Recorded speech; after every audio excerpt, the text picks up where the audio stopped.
हे आहेत सांगली मिरज कोप्पाड शहर महानगरपालिकेच्या अतिक्रमण विभागाकडे मानधनावर काम करणारे बहुसंख्य कर्मचारी.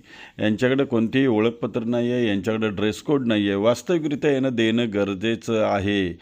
जर का समजा एखाद्या ठिकाणी अतिक्रमण काढताना वादावादी झाली आणि यांना जर मारहाण झाली तर पोलीस स्टेशनला 353चा गुन्हा दाखल करत असताना मारहाण करणाऱ्या व्यक्तीने जर म्हटला तर मला माहीत नव्हतं, हा नागरिक समजून मी मारलं, तर त्यावेळेला तुमचे उत्तर काय असणार आहे?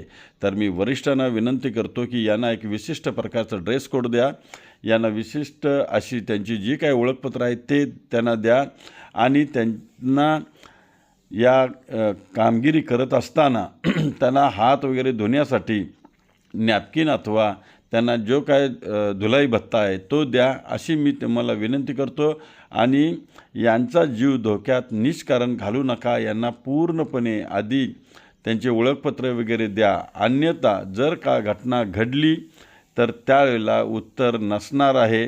आणि निष्कारण यांना धोक्यात घालू नका नका नका नका. मी अनेक वेळा सांगतो, यांना धोक्यात घालू